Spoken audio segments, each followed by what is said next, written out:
Their puzzle master. So Matt, can you explain to us, first of all, how does a person compete to win the puzzle, and how did you come up with this? Well, I mean, it's really based on the actual story. The book itself creates a game within the story. A little louder. Creates a game within the story that have these 12 players competing using a wide range of techniques, like some just try to kill people, some figure things out, where's the key, and there are different attacks on it. So we really wanted to capture that in the puzzles embedded in the book. Some require, learning about some history, some require figuring out things in a more traditional puzzle. That's our general attack on that, to look for this diversity of skill, but also to really take advantage of the opportunity to create a new type of storytelling. So all of the puzzles are based on potential historical events that could happen in the world of Endgame prior to the events that actually take place in the book, and really designed around the idea that you're pulling the story from what the characters are feeling, using puzzles to challenge the readers of the book in a way that's similar to what the characters are facing. Yep. James told me earlier that this is something anybody could do. You could be sitting at a computer at your home in India and solve it, or here in San Diego. And so it's accessible to anybody who reads the book? That's right. And to allow it to be accessible globally to anyone who reads the book, but keep it in the style that you feel like you're kind of traveling through the world of the book was really a really cool design challenge. And what qualifies you to write a puzzle? How did you get trained for this? Just doing it, I guess. And I have created a lot of events that I really use puzzles as a way to engage people in a story. Because you're figuring something out, and a lot of what you would do in a narrative would be the characters figure things out. And so it's just a technique to draw people into a world or a story. You also have a PhD from MIT, which kind of helps. To be smarter than everybody. Super smart. And on the theme of super smart, John Hanke, which is your piece of this is separate from the puzzle, but it's also a game, different kind of game. Explain. Yeah, I can talk about that. Before I met James, we were working at Google on this idea of how can we use Google as a way to tell stories in an immersive way. So I worked for Maps in a long time. I had this idea about building a game on top of Maps. There are a lot of gamers at Google, and we got to talking about, well, could you use Maps? Could you use Google+? Could you use YouTube? Could you use Search? Could you use all these things together to tell a story in a new way? And so we built a game called Ingress to kind of experiment with some of those ideas. Maybe there's some players here today. But we tried some of this stuff. So, it's a game that takes place all around the world. It's built on top of Google Maps. You have to go outside and visit places in the real world to play the game. There are books and comic books. There's a weekly show on YouTube with a news anchor who describes everything that's happening. So, yeah, we were kind of playing around with this concept, but then I talked to James, and he'd been thinking, I think, a lot about the same ideas, and it seemed like a great fit to the story of Endgame, which is this global game. It has this puzzle element to it, this compelling set of characters. So we began thinking about how to bring those things together. If we could go to the next slide. Just to give you an example of the kind of activity that this type of game stimulates, we have people climbing mountains, chartering planes, renting helicopters, playing on their bikes, going to the far corners of the world to play. You can play in your backyard, you can play in the neighborhood that you live, but a lot of people travel to play. There's over 500 people playing in San Diego today at an event that we're having. So we're really excited about this style of gameplay. I think it's a great fit for what we want to do with Endgame. The next slide kind of shows a bit, people have been so enthusiastic about Ingress. We've had several dozen tattoos, which we all marvel at, particularly since all these logos are still in beta when people got these tattoos. But we decided not to change them. Go to the next slide. So this is some of the early concept art for the Endgame game. So it'll be on iOS and Android, and you'll get to be one of the characters in the book. You're a warrior. You're training to compete. You will have to visit places in the real world to collect items and skills that you can use in these duels. But at the heart of it, in the way that it begins to digress from what we did with Ingress, is it is all about competition and fighting and duels with other players. And you'll do those solo, but also within groups. And there's one more slide, I think. Maybe it didn't make it in. There's a really cool animation which actually showed some of the gameplay. But if it's not there, we'll tweet it out afterwards. But yeah, that's the concept. Yeah, the idea of the game was to use all of Google, and integrate it into the book, search results. It's the wrong video.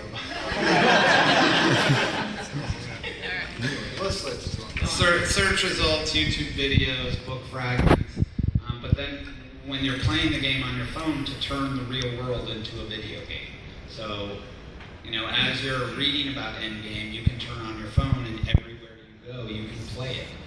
You'll walk around and you'll see other players on a map, and if you're close enough to them, just like in Endgame, when players are close enough to each other, they fight each other, you can fight other people.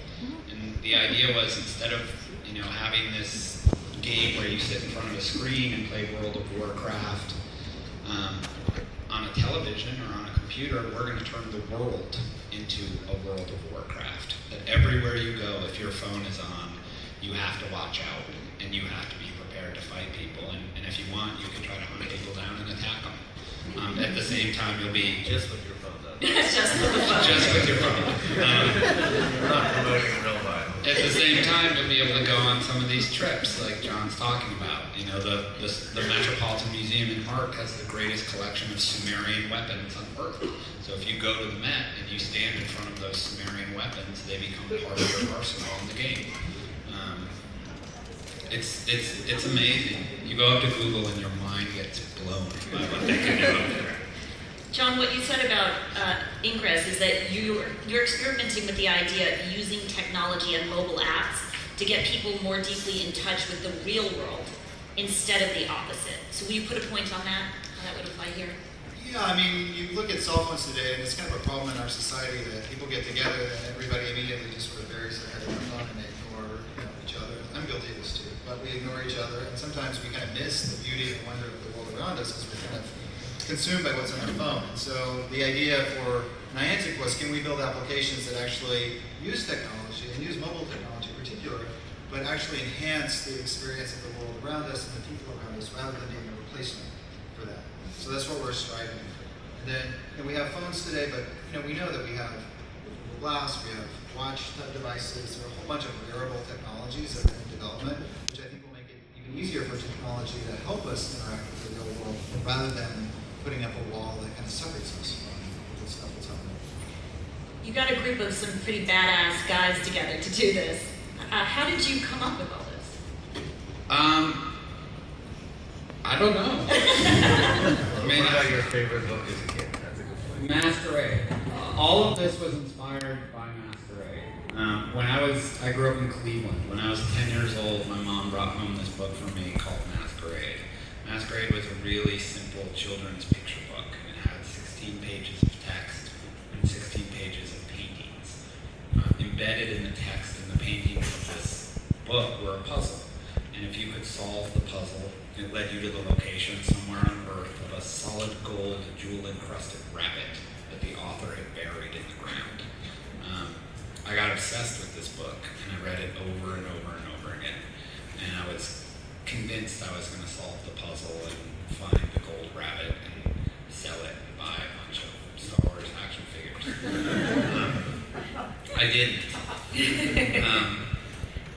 But I never forgot the experience of the book.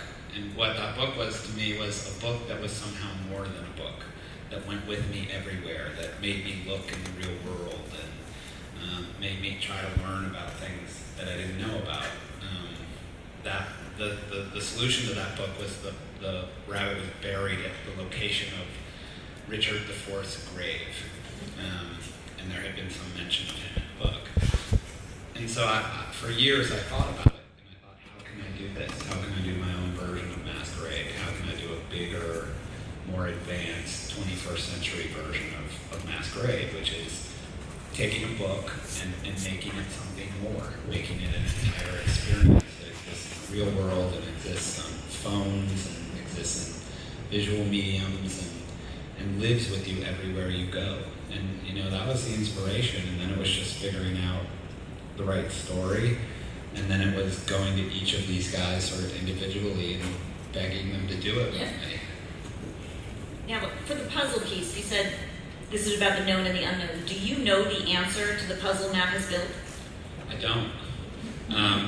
You know, Matt and I have talked a lot. You know, we've obviously done a huge amount of work on the puzzle, and maybe 6 months ago we were talking about whether I should know the solution to the puzzle or not.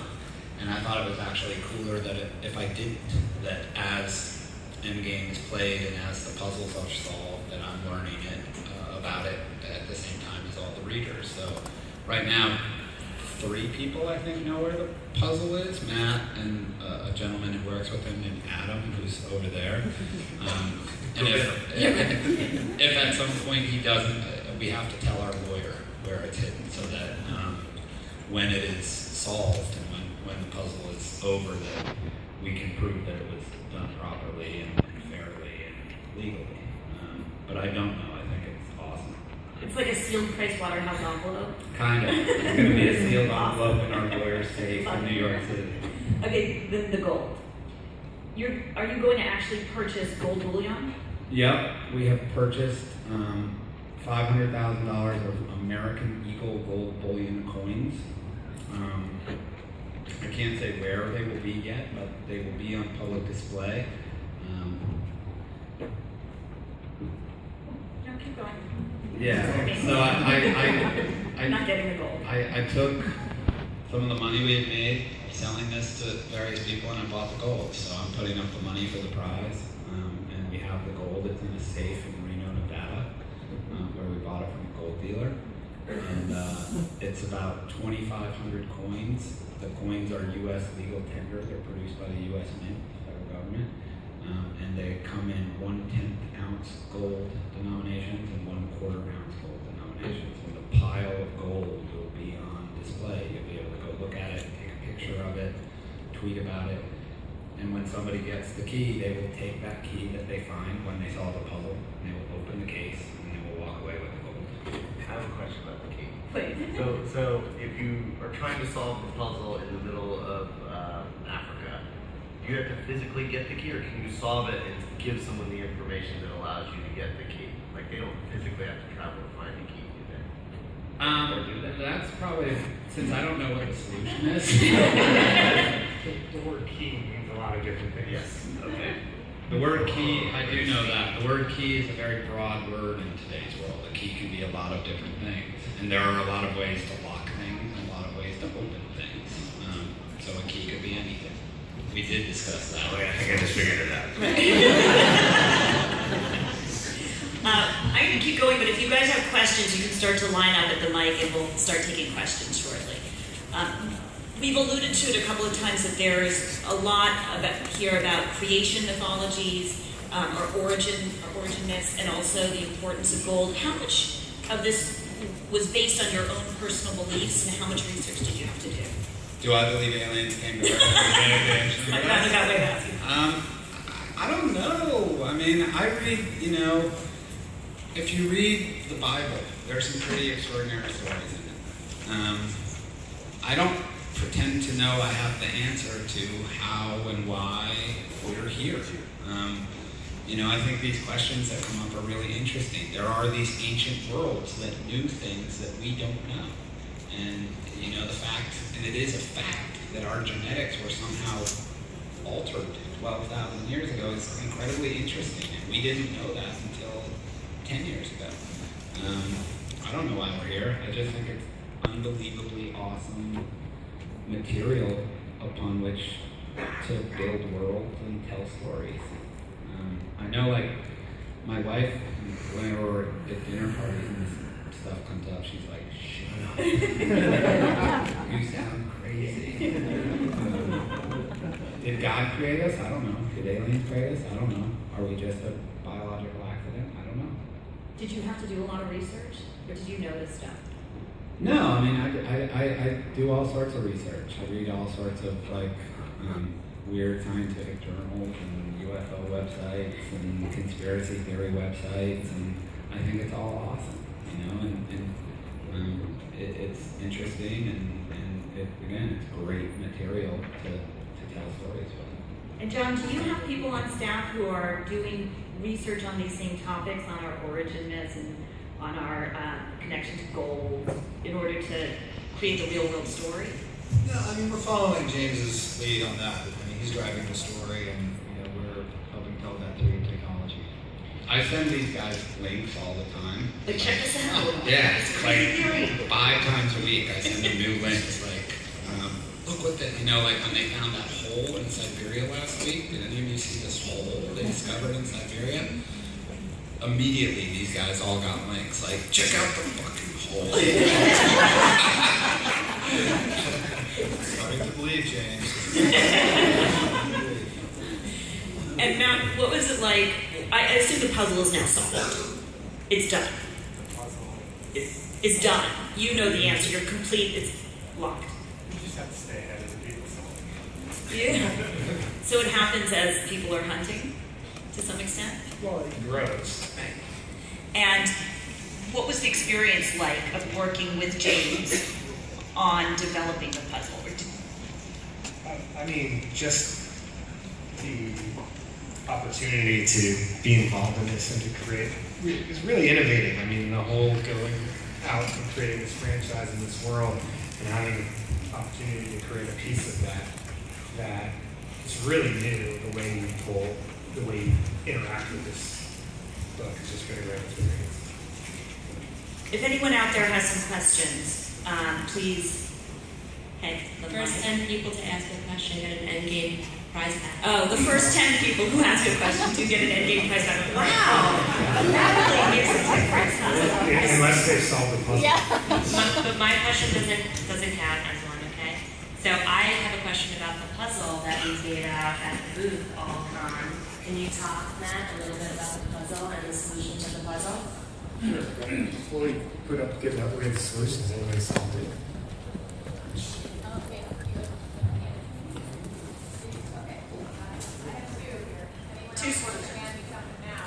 If you did the puzzle that was handed out at the HarperCollins booth, please turn in your results to that woman standing by the AV system. No, she's coming to you. Okay, we're going to move on. We'll announce the results and the winner in a moment. But first, please. This is really exciting. It's my first time actually asking a question on the panel in my 6 or 7 years at Comic-Con, so thank you. It inspired me to get over my nervousness. I got the book yesterday. I can't put it down. It is wonderful. I received my BA in anthropology back a couple years ago. And it's so full of amazing cultural references. Did you do a lot of research? Is my first question, as far as cultural references go with different ancient civilizations. And my second question is there a time limit to solve this puzzle? Answer to the first question. So I wrote the book with the gentleman sitting right there, Nils.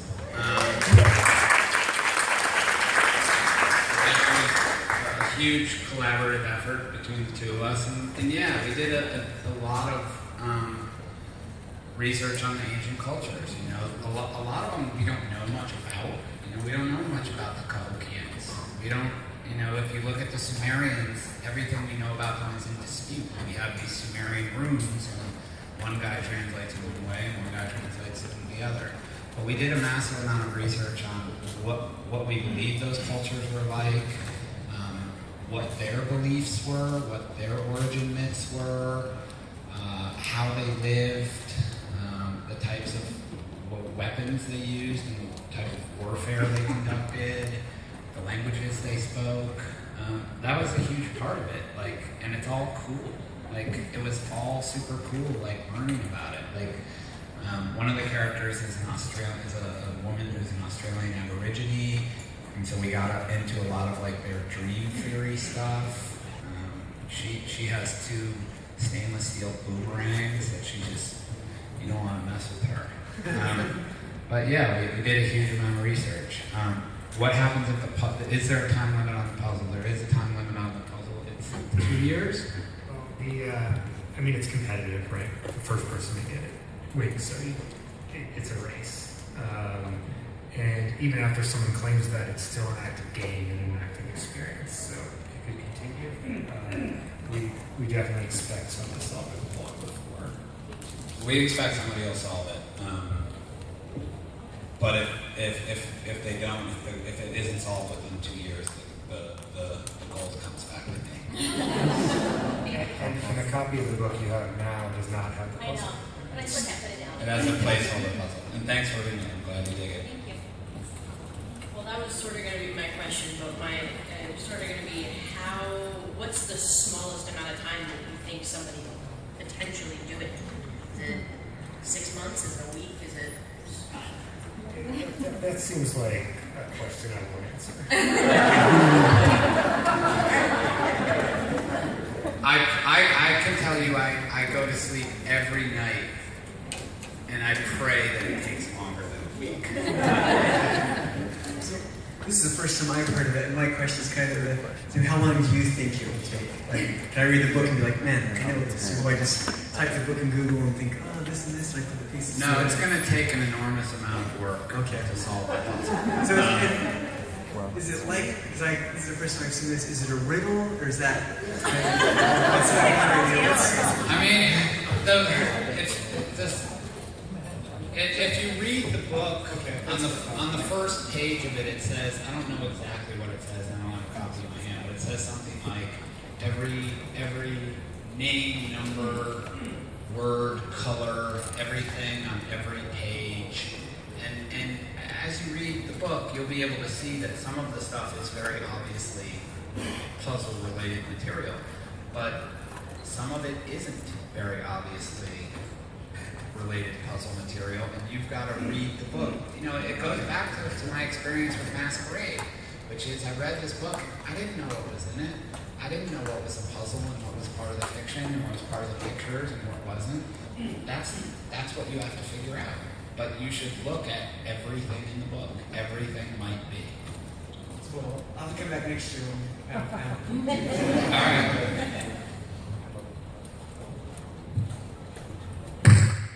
Sorry, I'm short.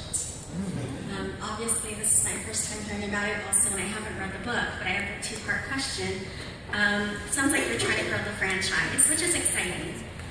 What's your marketing plan for sustainability? And my second question is how do you film a movie based on a living adventure? Sustainability, we believe, will come about by just producing material. If there's always something new for a reader or a fan to discover, we'll be able to keep it going.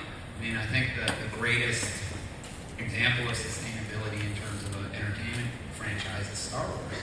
And there's always something new. There's always a new book or a new cartoon or rumors of a new movie, now 3 new films. And sustainability is just about producing material that fans love. And that's how we'll do that. And I'll let Rick answer that. Yeah, and for us, the living adventure of the puzzle exists beside the movie. Ultimately, we're making the movie from the written material. I fell in love with the book before I knew what the puzzle was. So I'm trying to make a movie of the book and the material that James has written outside of the book, the novellas, the shorts. All of that will come from the stories of the characters that he's created. Okay, so mention of the puzzle and everything, will that be involved in the movie? Will there be clues in that, or is the movie going to happen further down the road? Well, I mean, we talked specifically about the movie should be a separate experience. You shouldn't have to be able to afford a movie ticket to be able to solve the puzzle. And legally, there's all sorts of rules and regulations, and to make this thing legal globally was an incredibly complicated task. We want people all over the world to be eligible to win the gold. And so in doing that, one of the requirements is that the puzzle is solvable via material in the book. Strictly in the book, so not on the app or anything like that, like strictly within the guidelines of the book you can solve the puzzle. Correct. We have the right within the rules of the puzzle to add additional clues that might be in the app, or might be in a Twitter feed, or might be in a YouTube video, or might be on a website. But everything we need is in the book, and we can add additional things along the line if we choose to. Because traveling the world puzzle is very expensive. The standard with which we built the puzzle was if you get the book in the library for free and you use a computer at the library for free, you can solve the puzzle. So what about the Google Maps aspect of it? So like the iPhone. I think we should move on to our next. Sorry, but I want to get to the line. I'm so sorry. Hi, I'm John. I'm a huge Ingress fan. I'm your assistant agent. Thank you so much. So one thing I've noticed about Ingress, which also might extend to Endgame, is that people get different things from it, and a lot of people play the game and just, like portals and field without paying attention to the plot. And I'm sure there are people who will read Endgame and not really care about the actually going on the treasure hunt and all of the other stuff that goes along with it. So how much work, does it take a lot of work, and what do you do to make sure that this kind of thing is accessible to people at different levels who might not want to do all the extra stuff? Well, I think you're partly answering the question that you can enjoy the world of Endgame that James has created in a lot of different ways. You can simply by reading the book, or by reading the book and playing the game and doing the puzzle. So which part of it that people choose to partake of is kind of up to them. But I would also say I think we've learned a lot from Ingress in terms of trying to tell a story interactively through social media and have that tie into a game experience and have the game actually affect the story. We've been doing that now for a couple of years, and we didn't know anything when we began. I would say we know a lot more now, and we're applying everything that we've learned to Endgame, which will be an evolution of what we've done with Ingress. So I don't know that we have the magic answer of story and game coming together in one like perfect combination, but I think it'll be pretty good. Thank you. Good afternoon. My question is, so you mentioned if you want the Sumerian sphere, you can go to the Met and check into the Met and earn the Sumerian sphere. What about maybe some of your younger players who might be geographically bound and who can't travel far and wide? Will there be ways to earn some of those things in alternate ways rather than physically going to a location to earn points or items? Yeah, the key sites in the game have been crowdsourced through Ingress. So these exist even in small towns. Things like historical markers, museums, libraries, even the library in a small town. Those are key sites in the mobile game of Endgame. So you can just go to the library, and that's a place where you can acquire objects. Now there will be some really, really special sites, as James mentioned, where there may be very rare objects that are only available in those locations. But that'll make it fun if you do get the chance to go on a vacation or go on a trip. But our goal was to make the game playable and fair, regardless of whether you happen to live in a small town in West Texas, like I grew up in, or if you live in San Francisco or LA or Berlin or Tokyo or Beijing. Then one quick one. So I didn't know if you had imagined an age group or an age target, or if this was an ageless game, and if so, can families play together? And maybe is there an opportunity for team play as families or something like that? We sort of envision it as 13 and up, Okay. and legally. That's smart, very smart.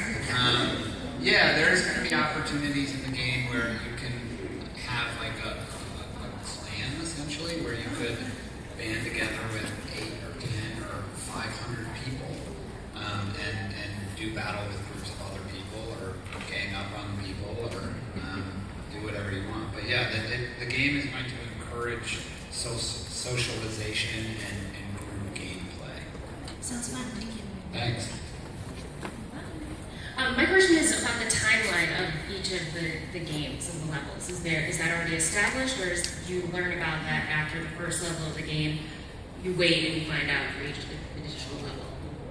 Are you talking about Like with each book, like with each level of the game, the 500,000. Do you find out about all of it at one time, or as you go, you're learning? I'm telling you now, it's like the first book comes out October 8th. That $500,000 puzzle will be live. The next book will come out in October of 2015. The day that book comes out, the puzzle is live. The third novel will come out October of 2016. The day it comes out, the puzzle is live. And the puzzles will stay live. We believe they'll be solved before the 2-year time limit. And each puzzle has